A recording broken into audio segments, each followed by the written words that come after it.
आधी हकीकत आधा फसाना। किस्सों में, कहानियों में, सैकड़ों साल पुरानी निशानियों में वो आज भी जिंदा है। जंगल की छाया में, धूप की माया में, कुओं की गहराई में वो आज भी जिंदा है। आप सोच रहे होंगे कि आज हम आपके सामने ये पहेलियां क्यों बुझा रहे हैं। दरअसल आज की कहानी है ही ऐसी। ये कहानी उन तमाम कहानियों से अलग है जिन्हें अब तक आप देखते और सुनते आए हैं, क्योंकि आज हम एक ऐसी पहेली को हल करने जा रहे हैं जो अब तक अनसुलझी थी। इसलिए सबसे पहले हम आपको वो पहेली सुनाते हैं और उस पहेली के कुछ अहम किरदारों से मिलवाते हैं।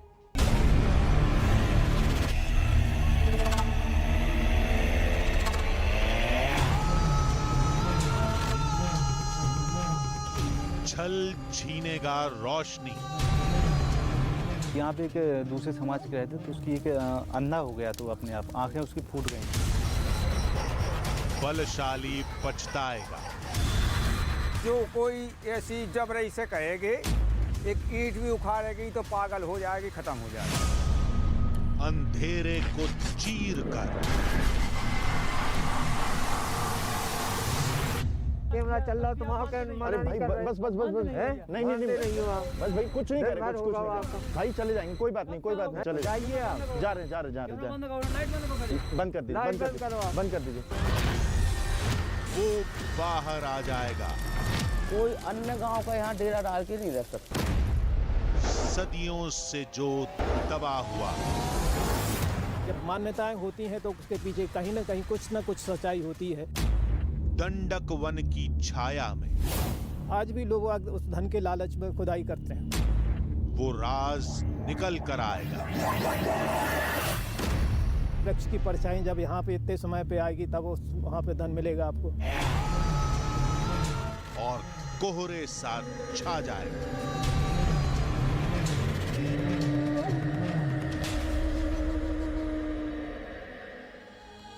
आधी हकीकत आधा फसाना। ये एक ऐसी पहेली है जिसे सदियों से एक गांव सुलझाना चाहता है। गांव तमाम कोशिश कर चुका है। वहां लोगों ने इस पहेली से जुड़ी कई कहानियों को सुना तो है, लेकिन जिसने भी उनकी तह में जाने की कोशिश की उसके साथ कुछ ना कुछ अनर्थ जरूर हुआ। तो क्या इस पहेली के पीछे कोई दैवीय शक्ति है? क्या इसके पीछे किसी श्राप की कहानी है? आज आधी हकीकत आधा फसाना की टीम हर सवाल का जवाब तलाशेगी। तो चलिए आपको लेकर चलते हैं मध्य प्रदेश के एक ऐसे गांव में जहां रात का अंधेरा सवाल बन जाता है और दिन का उजाला उन सवालों को हल करने का रास्ता। यह कहानी है छतरपुर के खटोला गांव की।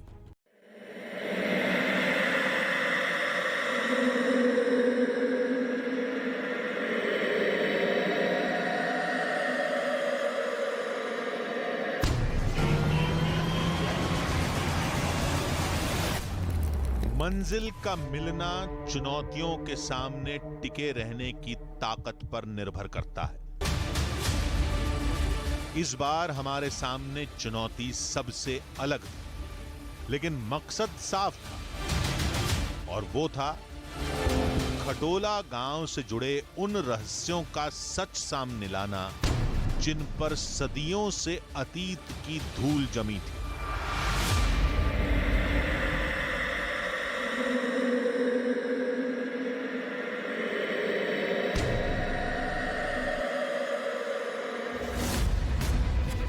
इसलिए आधी हकीकत आधा फसाना की टीम अपनी नई मंजिल की तरफ बढ़ चली।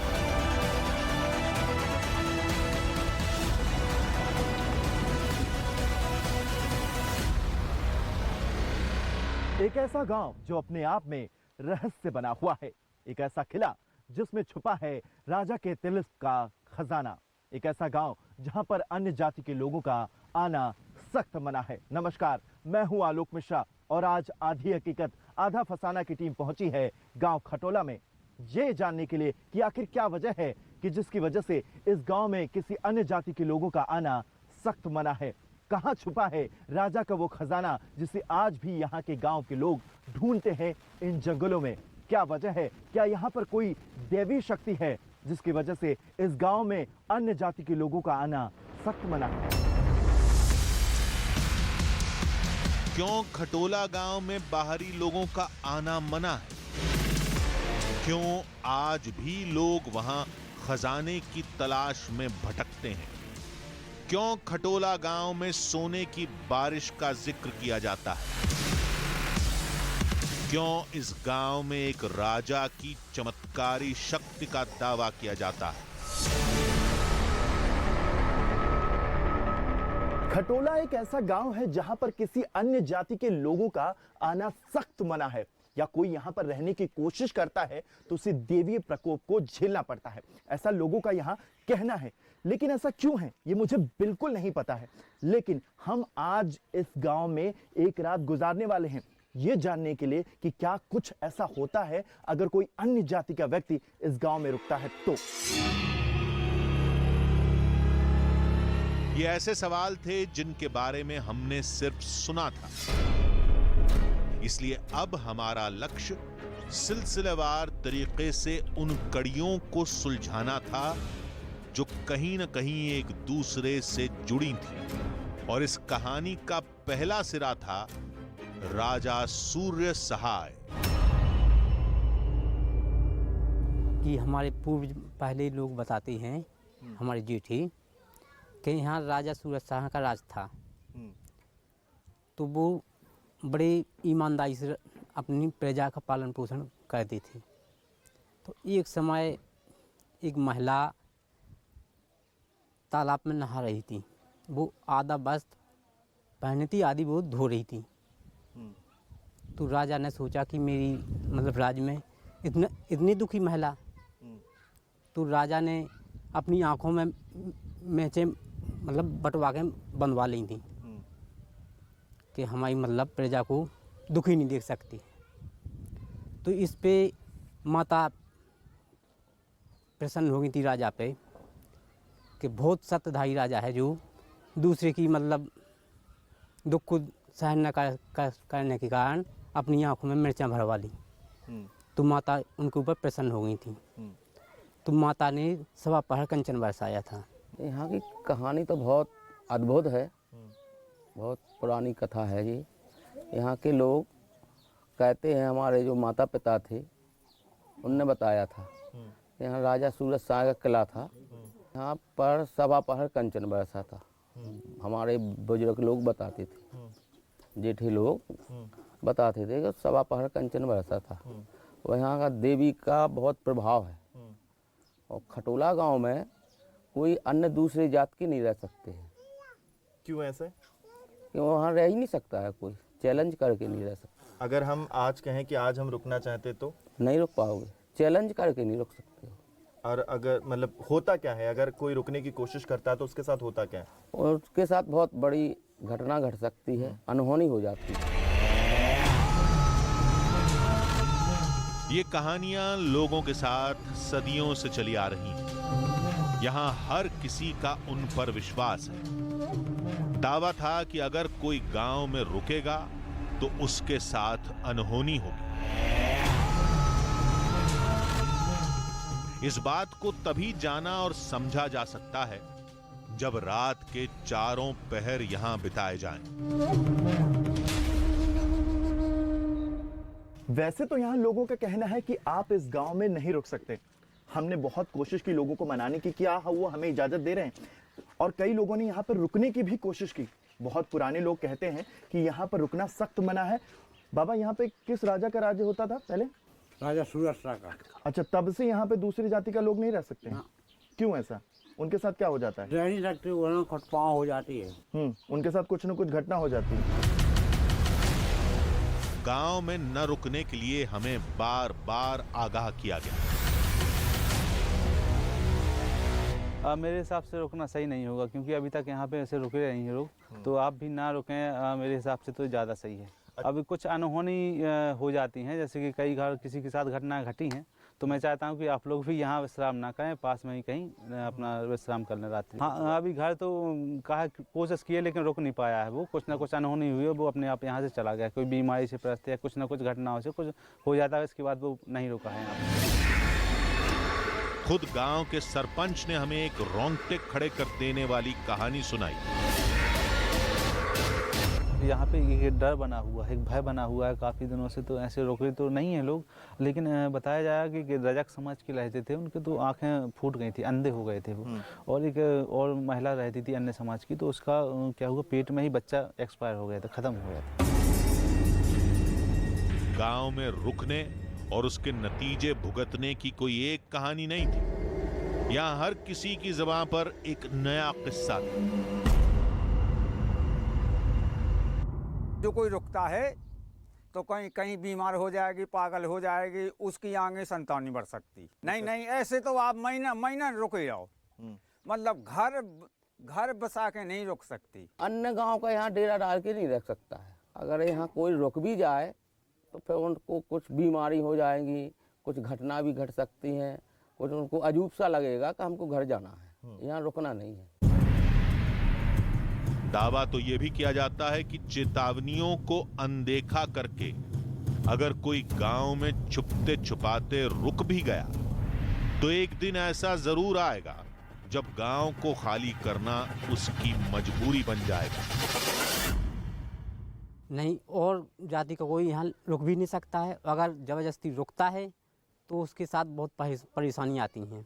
वो बीमार पड़ जाता है या खुद हानि हो जाती है या ख़त्म हो जाता है, कई प्रकार की बीमारी हो जाती हैं। अगर हम यहाँ रुकने की कोशिश करें तो नहीं रुक सकती आप। क्या होता है? आपके साथ घटना घट जाएगी। पहले सोने की बारिश का दावा, फिर रात में अनहोनी की चेतावनी। कुछ तो था जो गांव वाले छुपा रहे थे और वही पता करने हम आए थे। आधी हकीकत आधा फसाना की टीम ने दिन के वक्त ही गलियों और मकानों में सुरागों की तलाश शुरू कर दी।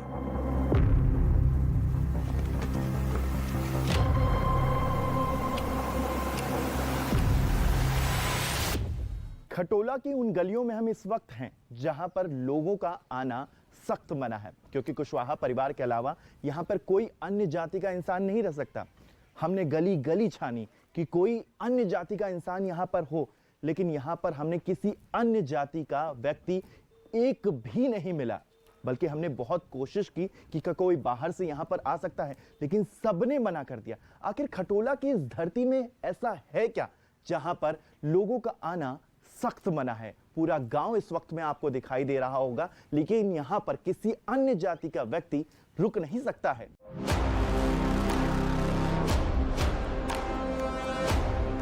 हमने गांव का चप्पा चप्पा तलाशा। दिन के उजाले में पसरा सन्नाटा रहस्य को और गहरा कर रहा था।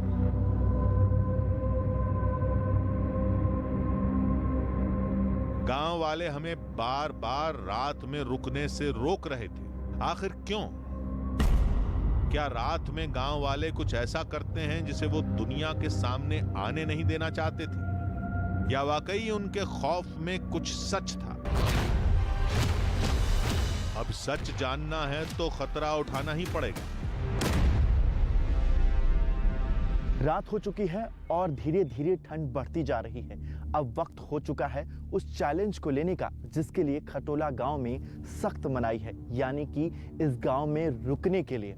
और आज न्यूज़ 18 इंडिया की टीम इस गांव में रुकने वाली है और इस चैलेंज को लेने वाली है कि क्या कोई दैवीय प्रकोप सच में होता है इस गांव में रुकने के बाद, और क्या है इसके पीछे की हकीकत।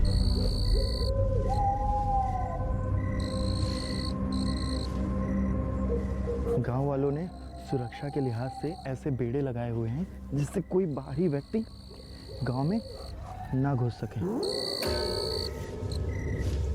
पहले चेतावनी, फिर बाड़ा लगाकर रास्ते बंद करना। रात का रहस्य अंधेरे के साथ और घना होता जा रहा था।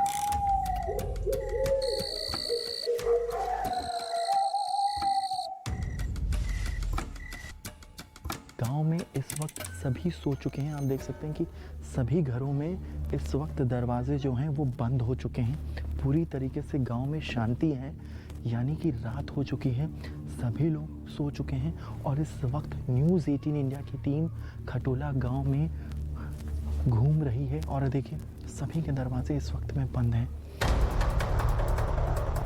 अचानक वो हुआ जिसकी हमें बिल्कुल उम्मीद नहीं थी। कुछ लोगों ने हमारी टीम पर धावा बोल दिया।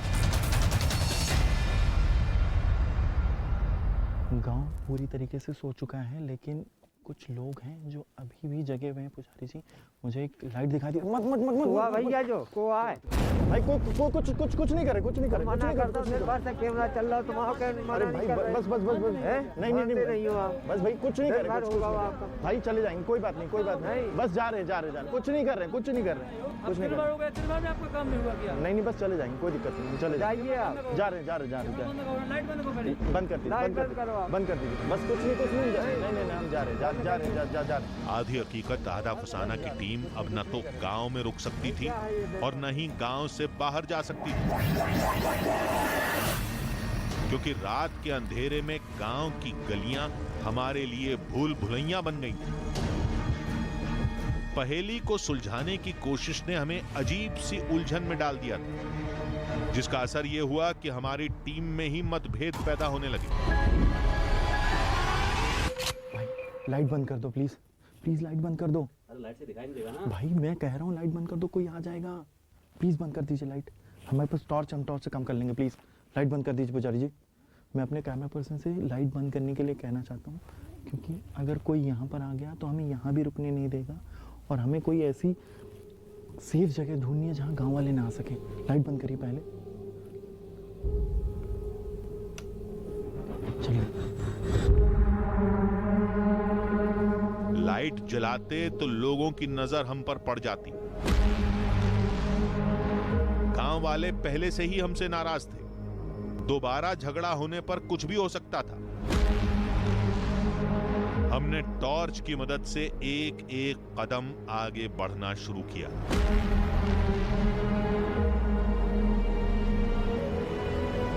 इस वक्त हम रात में टॉर्च के सहारे गांव में एक सुरक्षित जगह ढूंढ रहे हैं, जिससे हम इस गांव में रुक सकें, क्योंकि गांव वालों ने तो हमें यहाँ रुकने से मना कर दिया है।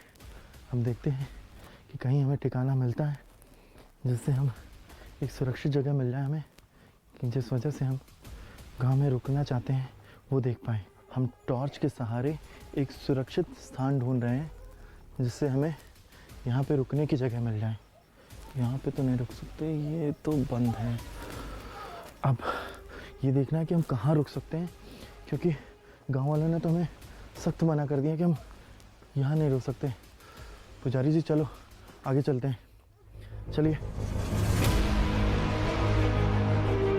ठंड लगातार बढ़ती जा रही थी, इसलिए जरूरी था कि कोई ऐसा समझ में नहीं आ रहा है कि करे तो करे क्या। एक रोशनी सी दिख, आओ चलिए। अलाव ने थके हारे शरीर में नई ताकत भर दी, लेकिन अभी हमारी मुसीबतें खत्म नहीं हुई थी। इससे पहले कि हम अपनी थकान मिटा पाते, हमें गांव से निकल जाने को कह दिया गया। बाहर के भैया काहे निकल जाओ यहाँ से। चले जाएंगे भैया, नहीं रुक सकते ना यहाँ पर। क्या दिक्कत है? हम गाँव वाले को बुला देंगे। नहीं नहीं नहीं भैया बुला मत, पुजारी जी चलिए। चलो भाई चलिए चलिए। मुसीबतें साए की तरह हमारा पीछा कर रही थी। कोई लड़ने के लिए तैयार था तो कोई गांव से निकल जाने की धमकी दे रहा था। ऊपर से सर्द रात भी कहर ढा रही थी। चांदनी रात है और रोशनी भले ही हो, लेकिन हमारी सारी उम्मीदों की किरण धरी की धरी रह चुकी हैं। एक आखिरी उम्मीद की किरण हमें दिखाई दे रही है, जो कि वो है लाइट, क्योंकि हम गांव के बाहर आ चुके हैं। अब यही एक आखिरी उम्मीद की किरण है कि क्या हम इस गांव के बाहर या आसपास भी रुक सकते हैं या नहीं। चलिए देखते हैं। कोहरे में लिपटी रात और हालात जमकर हमारा इम्तिहान ले रहे थे कि तभी हमारी नजर एक झोपड़ी पर पड़ी। कोई है? कोई है?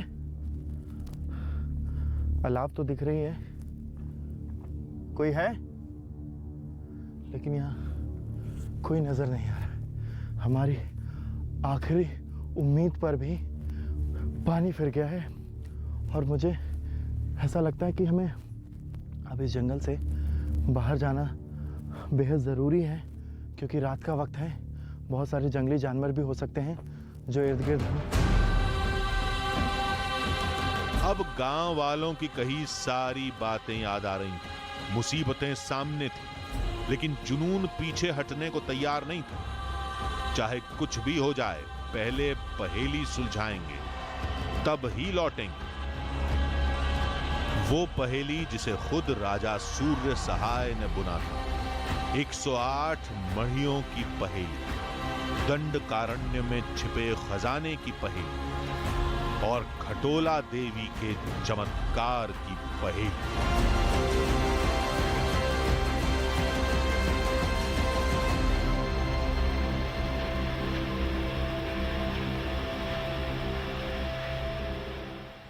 किसी लक्ष्य को हासिल करने के लिए जब किसी पहेली को बुना जाता है तो पहेली के हर शब्द में एक संकेत या कोड छिपा होता है।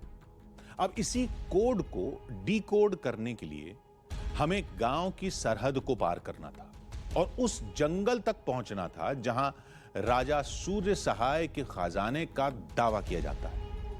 इसलिए आधी हकीकत आधा फसाना की टीम ने सबसे पहले रात खत्म होने का इंतजार किया और एक बार फिर अपने कदमों को उस दिशा में मोड़ दिया जहां खटोला गांव और उससे जुड़ी कहानियों की कुछ बेहद अहम कड़ियां मौजूद थी, क्योंकि इन्हीं कड़ियों के सहारे हम पहेली की परतों में दबे एक रहस्य से पर्दा उठा सकते हैं।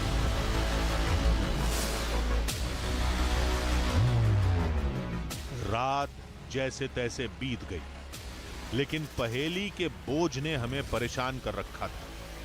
अब हमें यह समझना था कि क्या वास्तव में गांव वाले जो कहानियां सुनाते हैं उनका कोई ऐतिहासिक आधार है। यह समझने के लिए सबसे पहले हमने छतरपुर में इतिहासकार योगेंद्र प्रताप सिंह से मुलाकात की। रामायण काल में ये क्षेत्र जो है मध्य प्रदेश का बहुत बड़ा भूभाग जो है दंडकारण्य वन के नाम से जाना जाता था। और यहाँ पर जो जातियाँ रहती थीं वो निषाद, कोल, भील, आपके राजगौण, गौण और ये खटोला गौण यहाँ पर निवास करते थे। और ये पूरा क्षेत्र जो है लगभग करीब 35,000 वर्ष पूर्व यहाँ पर शैल चित्र मिले हैं। एक और नई बात, एक और नई कहानी, लेकिन अब जो हमें बताया गया उसके तार कुछ कुछ गांव वालों की बातों से जुड़ते दिखाई दे रहे थे। वहाँ पर अकबर ने 1564 में हमला किया था। जब उसने हमला किया तो वहाँ पर उसने काफ़ी लूटपाट की थी। उसमें रानी दुर्गावती शहीद हुई थी और वहाँ पर करीब 100 हंडे मतलब बड़े पीतल के हंडे हुआ करते हैं, उससे भरी हुई मोहरें यहाँ से लूट करके वो ले गया था। 1000 हाथी लूट करके ले गया था और बेशकीमती रत्न वगैरह जो थे वो यहाँ से लूट करके अकबर ले गया था। तो ये आभास होता है कि ये क्षेत्र जो है काफ़ी संपन्न क्षेत्र था उस समय की। तर्कों और मान्यताओं की दिशाएं हमेशा विपरीत रही हैं, लेकिन कहानियों और पहेलियों का क्या? इसका जवाब भी हमें इतिहासकार योगेंद्र प्रताप सिंह से मिला। बीजक के साथ इसलिए धन वो छिपा देते थे कि अगर कभी हमला हुआ तो हमलावरों के हाथ वो धन नहीं आएगा। और बीजक में कहीं भी उन्होंने संकेत में लिख दिया कि छोटा भाई बड़े भाई को मार देगा तो धन मिल जाएगा। तो एक शंकर जी की मड़िया थी, वहाँ पे एक छोटा नंदी बना हुआ था, एक बड़ा नंदी बना हुआ था। तो उसमें वो बीजक समझ गया कोई, तो उसने क्या किया कि जो छोटा नंदी था उसको बड़े नंदी पे पटक दिया, उसमें से धन निकल आया। तो ऐसी कहानियाँ यहाँ प्रचलित हैं। दावा तो ये भी किया जाता है कि आज भी लोग उस खजाने की तलाश में खटोला गांव के बीहड़ में भटकते हैं। आज भी लोगों की मान्यता है कि उनका गाड़ा हुआ धन यहाँ पर अभी भी मौजूद है और उसकी वो लोग खोज करते रहते हैं। भूगर्भ शास्त्री पीके जैन ने भी इस बात की आशंका जताई कि खटोला गांव के जंगलों में कहीं खजाना दबा हो सकता है। जो भी राजा लोग हुआ करते थे ब्रिटिश साम्राज्य से या आपका जो मुग़ल साम्राज्य से, जब उनका आक्रमण होता था तो सोना वगैरह अपने हीरा जवाहर छुपाने के लिए वो और महलों में ज़मीन के अंदर उसको कंसील्ड कर दिया करते थे। तो हो सकता है कि वो कंसील्ड किया हुआ मटेरियल आज उनको जो भी वहाँ पे खोद रहे हैं या प्राप्त कर रहे हैं उनको मिलता होगा। इसी सिरे को थामकर हमने अब उस जंगल का रुख किया जहां एक किले में तंत्र विद्या से खजाने को छिपाए जाने का दावा किया जाता है।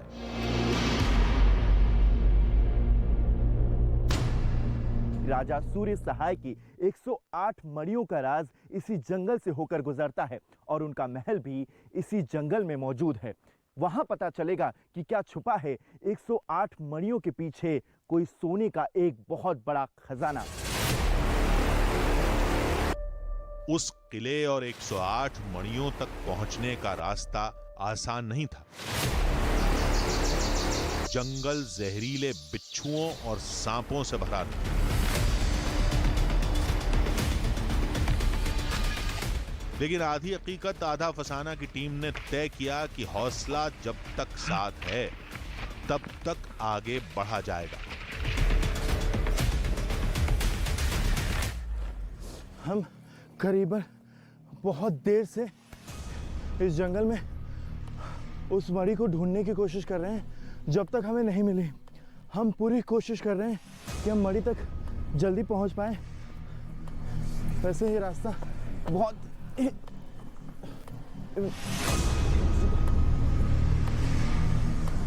देख सकते हैं आप, बहुत ही खतरनाक रास्ता है ये।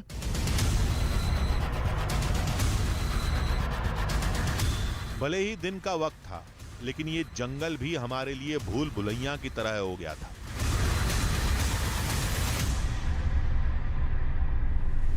हम जंगल में भटक चुके हैं।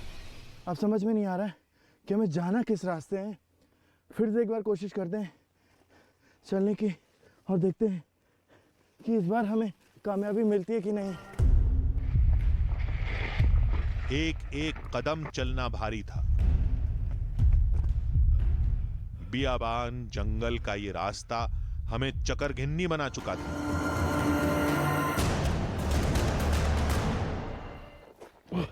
आप देख रहे हैं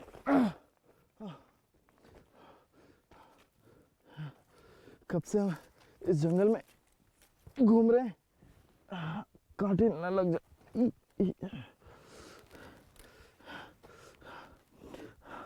कांटे वाले पौधे भी हैं। हम कब से इस जंगल में घूमते जा रहे हैं और हमें समझ में नहीं आ रहा है कि हम आखिर कहाँ आ गए। अचानक हमें उम्मीद की किरण दिखाई दी, एक बच्चे के रूप में। एक सेकंड, एक बच्चा आता हुआ दिखाई दे रहा है। देखा देखा बेटा, कहां से आ रहे? ऊपर से? कहां से? देखिए ये बच्चा किले से आ रहा है। कितना दूर है? कितना? तो भी थोड़ा ही दूर है। नहीं बेटा, हम चले जाएंगे। बच्चे ने हमसे कहा कि वो हमें उस किले तक पहुंचा सकता है, लेकिन इस खतरनाक सफर में हम उसे हिस्सा नहीं बनाना चाहते थे। बस उसके बताए रास्ते पर चल दिए जहां उसने राजा सूर्य सहाय का किला होने का इशारा किया था। खुशी हो रही है कि हम बस पहुंच चुके हैं। आइए, लोग बताते हैं कि यहाँ पर राजा का मंदिर है, तो हमें जूते यहीं पर उतारने होंगे जिससे हम मंदिर में जा सकें। तो हम यहीं जूते उतार देते हैं और चलते हैं। आइए। अब हमारे सामने सैकड़ों साल पुराना वो किला मौजूद था, जिससे जुड़ी कहानियों और पहेलियों ने हमारे कदमों को इस जंगल की तरफ मोड़ दिया था। राजा सूर्य सहाय के इस किले पर हम मौजूद हैं जहां पर मणियों का राज है। यहीं से राजा सूर्य सहाय ने नदी की तरफ देखा था जहां पर उन्हें एक महिला दिखाई दी थी, वो भी आधे कपड़ों में कपड़े को धोते हुए और आधे कपड़े को पहने हुए, जहां से उन्होंने अपनी आंखों में कहते हैं कि अपनी आंखों को उन्होंने फोड़ लिया। उसके बाद जो हुआ वो लोगों के लिए एक चमत्कार था, क्योंकि राजा ने काली से एक प्रार्थना की थी कि उन्हें यहाँ पर जो उनकी प्रजा है वो पूरी तरीके से समृद्ध हो। तो राजा की प्रार्थना को उन्होंने स्वीकार किया और काली माता और खटोला माता के आशीर्वाद से यहाँ पर सवा पहर सोने की बारिश हुई। किला भले ही किसी खंडहर में तब्दील हो चुका है, लेकिन इन्हीं खंडहरों में सैकड़ों साल पुरानी पहेली आज भी जिंदा है। अब आप देख सकते हैं कि यहाँ पर जो जंगल है, इन्हीं पर वो मड़ियाँ मौजूद हैं। जगह जगह पर उन मड़ियों को लोगों ने खोजने की कोशिश की, लेकिन वो मड़ियाँ अब यहाँ पर दिखाई नहीं देती हैं। बहुत खोजने के बाद कई लोगों ने खोजने की कोशिश की। साथ साथ में यहाँ पर आप देखेंगे कि जितना जंगल है वहाँ पे नीचे गांव दिखाई देता है, वही एक तालाब दिखाई देता है जो एक इतिहास को अपने अंदर दबाए हुए है।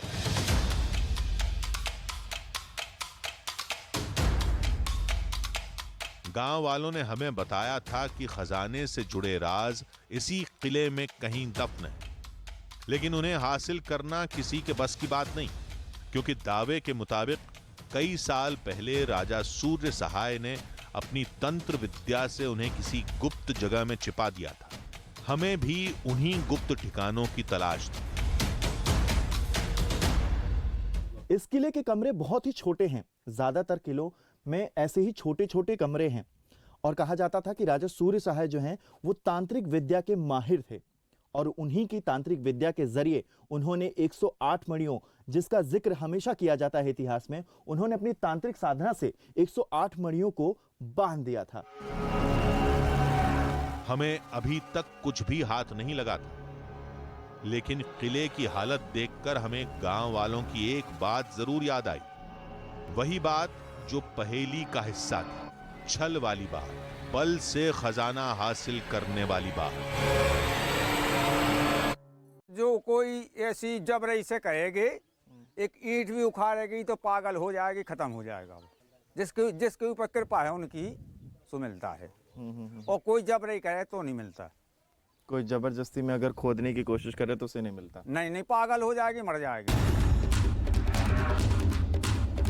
लेकिन ये बातें हमारे हौसले को तोड़ने वाली नहीं थी। हमें अभी खजाने की उस पहेली को सुलझाना था जिसका सिरा हमारे आसपास ही कहीं था। और फिर अचानक किले से कुछ ही मीटर दूर हमारी नजर एक कुएं पर पड़ी, एक रहस्यमयी कुएं पर। कुएं के दोनों तरफ रास्ते हैं जो कुएं के अंदर हमको लेकर जाते हैं। अब कुएं की हालत थोड़ी सी जर्जर हो चुकी है, क्योंकि वक्त रहते कुआं खराब हो चुका है, पत्थर जो हैं वो खराब हो चुके हैं। पानी अब पीने लायक नहीं है, क्योंकि लोग बताते हैं कि जंगली जानवरों का यहाँ पर कहीं ना कहीं खतरा होता था। बिच्छू भी यहाँ पर बहुत सारे मौजूद हैं। अब कुएं की गहराई जो है इसका अंदाज़ा लगाना थोड़ा सा मुश्किल है, लेकिन जहाँ पर मैं इस वक्त में मौजूद हूँ उसको आप देख के अंदाज़ा लगा सकते हैं कि ये खतरों से भरा हुआ है। कुएं के अंदर पानी अब भी भरा हुआ है, जो साफ तौर पर हमें दिखाई पड़ रहा है।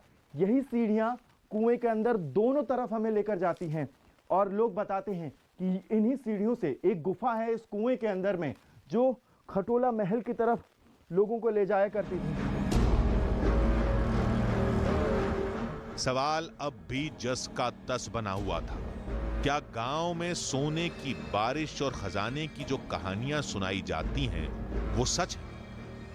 ये जानने के लिए हमने एक और चुनौती दी, किले के पास रात को रुकने की चुनौती।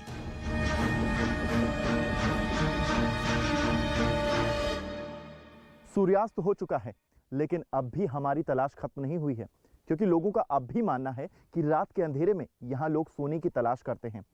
ये जंगलों में लोग सोना ढूंढने की कोशिश करते हैं, और हमारी तलाश अब शुरू होगी रात में। रात का घुप अंधेरा,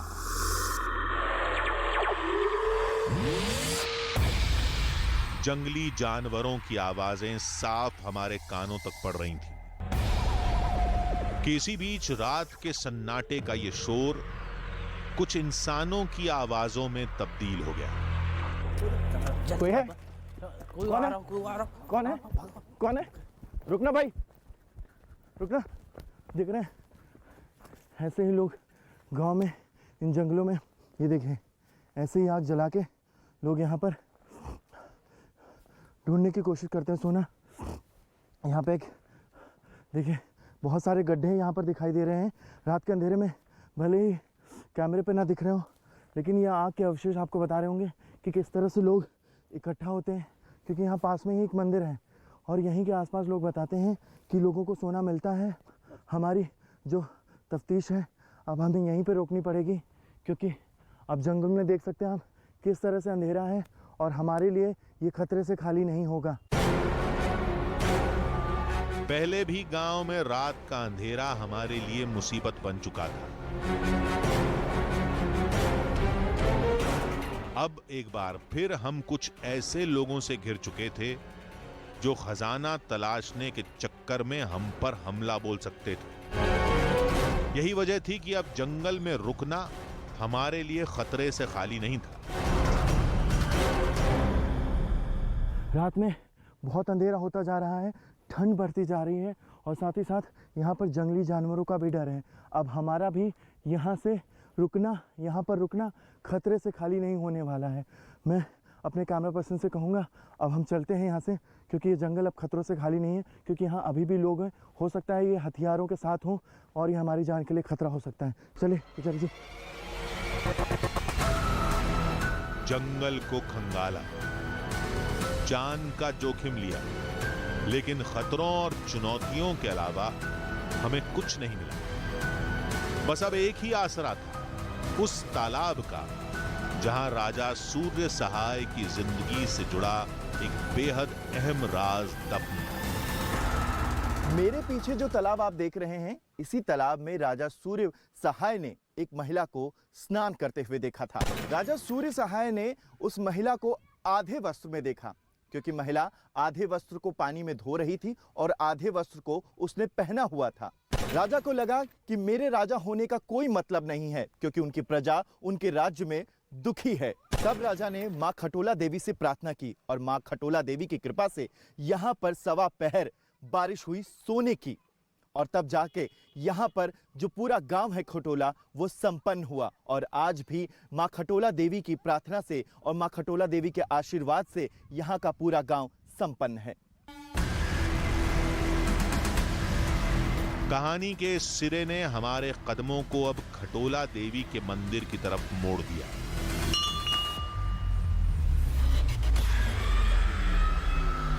हम देख सकते हैं कि इमली के पेड़ के नीचे ये मंदिर बना हुआ है, जिसे राजा सूर्य सहाय ने बनवाया था और यहीं पर उन्होंने मां खटोला की स्थापना की थी। कोलकाता से कहा जाता है कि वो मूर्ति लेकर यहाँ पर आए थे और माता को उन्होंने तब से यहाँ पर स्थापित किया हुआ है। और लोगों का कहना है कि जब भी वो यहाँ पर जो भी मांगते हैं वो पूरा होता है। जो माता रानी है यहाँ से तो बहुत अच्छा करती है, सबका भला करती है, सबका आनंद देती है, जो जिन्हें मांगो देती है। वह जो विश्वास लेके आते हैं यहाँ माता का, तो उनकी मनोकामना, कोई भी मनोकामना हुए उनकी पूर्ण होती हैं। मनोकामनाओं का पूरा होना, लोगों की बीमारियां ठीक होना, ये इत्तेफाक भी हो सकता है,